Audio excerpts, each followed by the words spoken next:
Welcome to my series of lectures on astrophysics, particularly on stars. I am Professor K.M. Raghavendran, Professor of Physics and Head of the Department of Physics, MES College of Arts, Commerce and Science, Malleshwaram, Bangalore. In this series of lectures, I will be describing the physical properties of stars, stellar distances, and also stellar evolution. Let's begin by asking the question, what is astrophysics? Astronomy dates back to the early Indian and Greek civilization, while physics is a much younger science. In the 20th century, the two have merged so that astrophysics is now a discipline in itself and is a branch of physics. Further, new offshoots of the subjects, such as cosmology, have also become a separate discipline in itself. The subject has progressed so much that we have come far beyond the stage in which stars and galaxies were merely counted and classified and catalogued. Today, the physics of these and other celestial objects, and indeed the universe itself, forms the subject matter of astrophysics. Astronomy, which began as an observational science and in fact continues to be so even today. Indeed, the whole universe is the laboratory in which the theories of astrophysics are tested. Our focus in the following chapters will be particularly on stars, and that too on a particular stage in a star's evolution, namely the main sequence stage. We will look at the main sequence stage of a star and try to understand some of its major properties. We will begin, of course, with the simple question, what is a star? Even though this seems a very simple question, the answer is not so easy. Our endeavor in this lecture series will be to answer the question to a great degree of detail. To start with, let's simply begin with the assumption that a star is just a burning mass of gas that is held together with gravitational force. Before we try to understand stars and their properties, we will take a slight deviation in understanding how to measure stellar distances. We all know that stars are extremely far away from us. So, how does one measure stellar distances, and what are the units in which these distances are measured? Now, you know that the conventional method of measuring distances on the Earth, such as echo ranging technique and its equivalent, laser and radar, are not feasible to measure stellar distances. Why? Why do you think that laser and radar echo ranging techniques does not work when it comes to measuring stellar distance? Let me recall that the echo ranging technique is a technique where we send a sound wave or a laser beam or a radar beam to an object, and we catch the signal when these waves bounce off from the object and come back to us.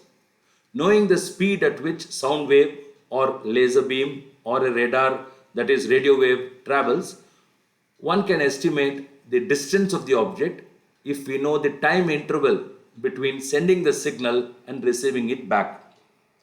Now, in the case of stars, stars being essentially a mass of burning gas, in fact plasma, sound and other electromagnetic signal cannot bounce off them, as is the case of nearby solid objects like planets or even satellites. Secondly, in spite of their tremendous speed, electromagnetic waves have a speed of 3 into 10 power 8 meter per second in vacuum. Incidentally, it will take years to even reach the nearby star. So it's not really practical for us to send a beam of light like a laser beam or a radar radio wave to a star and receive its signals back. So what is the method, therefore, to measure the distance? One of the most widely used technique to measure stellar distance is based on the concept known as parallax. We will look at what a parallax is. But before I do that, I would like to introduce a certain unit of stellar distance measurement which is called astronomical unit. On the earth, meter, kilometer are very convenient units of measuring distance. But when it comes to measuring distances of stars and objects in the sky, a kilometer is a very small unit. So we have other units of distance such as astronomical unit, light year and parsec, which I will describe in this lecture. Let's begin with an astronomical unit. An astronomical unit is the mean distance between the sun and the earth. 1 AU is 150 million kilometer. That is 1.5 into 10 to the power of 11 meter. In this table, we see the distances of various planets in astronomical unit as measured from the sun. Clearly, distances within the solar system are measured in astronomical unit. Note that the distance between the earth and the sun is 1 astronomical unit, and planets which are closer to the sun than the earth are at distances less than 1 astronomical unit. The farthest planet that we know in the solar system, Neptune, is about 30 astronomical unit. That means it is 30 times as far away from the sun as the earth is from the sun. Another very convenient unit and one that is used often in astronomy and astrophysics is the unit of light year. Light year is the distance traveled by a photon in free space in 1 year. We know from elementary physics that distance is nothing but the product of speed times time. Now, we know that a photon travels in free space with a speed of 3 into 10 to the power of 8 meter per second. So, traveling at this speed, if a photon were to travel for 1 year, what would be the distance it will cover? That distance is known as 1 light year. Simple elementary maths tells you that 1 light year would be 3 into 10 to the power of 8 meter per second times 1 year is 365.25 days. Each day is 24 hours and 1 hour is 3600 seconds. So this product gives us 1 light year to be 9.5 into 10 to the power of 15 meter. There is a very simple relation between light year and astronomical unit. We know that 1 light year is 9.5 into 10 to the power of 15 meter. 1 astronomical unit is 1.5 into 10 to the power of 11 meter, and hence if you take the ratio, 1 light year divided by 1 astronomical unit is 6.33 into 10 to the power of 4. In other words, 1 light year is 6.33 into 10 to the power of 4 astronomical units. To give you a feel for this number called light year, here is a simple chart which shows you the distances in light years of several objects in the universe.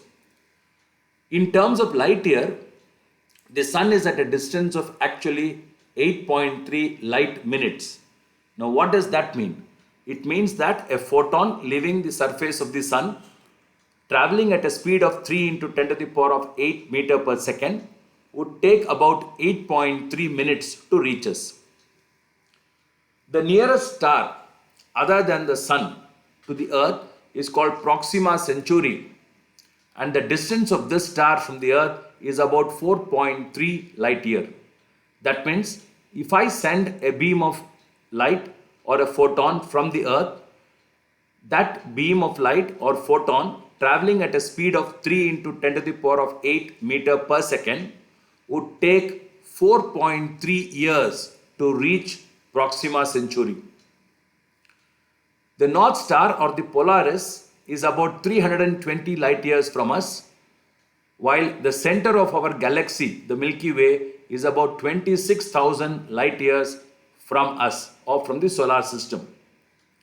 Our neighboring galaxy, the Andromeda galaxy, which is in fact the closest galaxy to the Milky Way, is about 2.5 million light years away. That means 2.5 into 10 to the power of 6 light years away from the solar system, or in fact from the Milky Way galaxy. One of the oldest galaxies that has been discovered is called as the GN-Z11, and this galaxy is about 13.4 billion light years away from the Milky Way. In fact, we now know that the universe itself has an age of around 13.4 billion years. That means this galaxy GN-Z11 should have been formed somewhere in the early universe. Now, in order to measure stellar distance, we use the concept known as parallax. Now, what is parallax? Parallax refers to the shift in the position of an object against an unchanging background when the object is viewed from two different vantage points. There's a simple way to understand this. I would urge the viewers to close their right eye, extend their left hand, and look at their index finger. Mentally note the position of the finger. Now close the left eye and look at the same finger again with your right eye. Did you notice a shift in the position of the index finger? Well, what you have seen is the parallax. So what happened was, you looked at the index finger first from your right eye and then from your left eye. So from two different vantage points, when you looked at the finger, it appears to change its position. This apparent shift in the position of an object against an unchanging background, when viewed from two different vantage points, is called parallax. Now, the angular shift in this parallax is called the parallax angle. Hence, we define the parallax angle as the angular shift in the position of an object against an unchanging background when viewed from two different vantage points. I will explain this with the figure in the next slide. Let's assume that we have a tree here and an observer, that is our object, and an observer looks at this tree from the position A. The line of sight is shown here, and let us assume that the tree is at a distance D from the point A. So as the observer looks at the tree from A, the line of sight is along the line joining point A and the object. Now if the observer moves to another point B at a distance B from A, small letter b, and if the observer observes the same tree from the position B, the tree appears along a new line of sight. In other words, the tree appears to have shifted from the original line of sight to a new line of sight. Clearly, there is an angular shift in the position of the tree. This angular shift is known as parallax angle or alpha. The distance between the two vantage points A and B is called the baseline. Now, simple trigonometry tells you that the tangent of this parallax angle alpha, that is tan alpha, must be equal to B by D. Now, if alpha is very small and measured in radian, then tan alpha will be nearly equal to alpha, and hence in radian measure for small angles we can write alpha is equal to B by D. We note that the parallax angle is a function of both the baseline and the distance D. Clearly, for a given distance D, that means for an object that is at a fixed distance D, the parallax angle alpha will be directly proportional to the baseline B. The question is that if we can measure the parallax angle alpha and if we know the baseline B, it is possible to find the distance D. But then a very relevant question that will now be asked is, what should be the appropriate baseline B in order to get measurable values for alpha? In fact, even if you choose a baseline which is the diameter of the earth, which is around 12,800 kilometers, for a nearby star, the parallax angle alpha is so small that it is not measurable at all.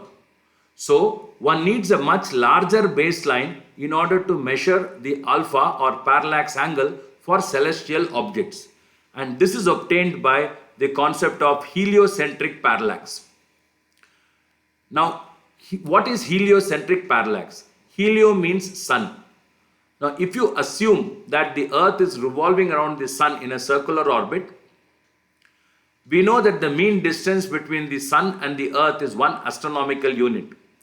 So, if we choose a baseline of 1 astronomical unit and look at a celestial object like a star from the two ends of this 1 AU, that means let's assume that we are looking at this star here from the sun and then move our position to the earth and look at the sun, look at the star again. The parallax that is obtained for a baseline of 1 AU will be called as heliocentric parallax. In this diagram, how do we understand this heliocentric parallax? In this diagram, schematically we have shown that here is a background of faraway stars and this yellow star is the star under observation. If this star is observed, let us say on 1st of January, then along the line of sight, if a photograph of the star is taken, then the position of the star is what you would see as shown in the left of this figure. In the photograph of the star as viewed on January 1st. Suppose we wait for 6 months when the earth comes to a diametrically opposite point. That means I see the same star on the 1st of July. Now my line of sight changes and in the photograph of the star as seen from 1st of July, the star will look as seen in the small photograph on my right. Clearly you notice that if you compare these two photographs, there is a shift in the position of the star under observation. The angular shift that you see here, of course, is for a baseline of 2 astronomical unit. If you divide this angular shift, whatever we have obtained, by 2, then you get the angular shift for 1 astronomical unit, which is called the heliocentric parallax. So simply put, heliocentric parallax is nothing but the parallax angle alpha that will be obtained when B is equal to 1 AU. Now this gives us a very interesting unit for distance. You will recall that one can divide 1 degree of an arc into 3600 equal parts and each part is called an arc second. Hence 1 degree of an arc is equal to 3600 arc seconds. Further, you will also know that 1 radian measure is equal to 180 by pi degree. So one can relate the measure of angle radian to arc second in a very simple way.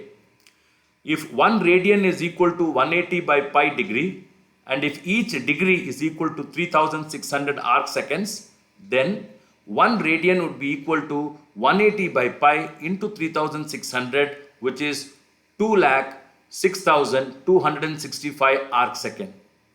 Remember this number. This is very useful to know that 1 radian of angle measure is equal to 206,265 arc second. Now we can define a new unit of distance which is known as parallax second or short form known as parsec. What is 1 parsec? 1 parsec is the distance at which an object yields a parallax angle of 1 arc second for a baseline of 1 astronomical unit. In other words, what we mean by 1 parallax is, if I go back to the previous slide, if you have a star which is at a distance of 1 parsec from, let us say, the sun or from the earth if you like, then for a baseline of 1 astronomical unit, the parallax angle that this star would yield will be exactly 1 arc second. Thus, we define a parsec as the distance at which an object yields a parallax angle of 1 arc second for a baseline of 1 AU. So, how much is this parsec or parsec in meters? We can easily calculate it. Just from the definition, it follows that since alpha expressed in arc second is given by b by d into 206265 arc second, by the definition of parsec, if this b is 1 AU and if the corresponding alpha is 1 arc second, then d would be 1 parsec. So as mentioned in this slide, if alpha is equal to 1 arc second, when b is equal to 1 AU, then d will be 1 PC. So let's substitute it. Alpha is 1 arc second, b is 1 AU divided by d into 206265 arc second. Arc second cancels on both sides and I get 1 is equal to 1 AU into 206265 divided by d, or d, which is 1 parsec, is 2,06,265 AU. So this is a large unit, much larger unit than astronomical unit. 1 parsec is 2,06,265 astronomical units. It therefore turns out that we have a very simple relation between the parallax angle alpha measured in arc second and the distance d of a celestial object measured in parsec, and that relation is very straightforward and very simple. In general, alpha is equal to 1 over d. This means that if you measure alpha in arc seconds, then simply the reciprocal of the alpha will give you d in parsec. As this example is shown here, for instance, if a star yields a heliocentric parallax of half an arc second or 0.5 arc second, then it means that the distance of the star from the sun, strictly speaking the sun, or the distance of the star from the earth for all practical purpose is d, which is equal to 1 by 0.5, in other words 2 parsec. In this slide, we have shown the abbreviation for the 3 astronomical units that we studied today and that was described today, and also the conversion between these units and meter. 1 AU, as was already mentioned, is 1.5 into 10 to the power of 11 meter. 1 light year is 9.5, or more strictly 9.46 into 10 to the power of 15 meter, while 1 parsec is 206,265 AU, and if you convert AU to meter, 1 parsec turns out to be 3.08 into 10 to the power of 16 meter. We can also show that 1 parsec is about 3.26 light year. I would urge the viewers to work out these interconversions between astronomical unit, light year and parsec. With that, I would like to end this first introductory lecture on distance scale in astronomy. In the following lectures, we will explore more about the properties of stars, and we will see how one can describe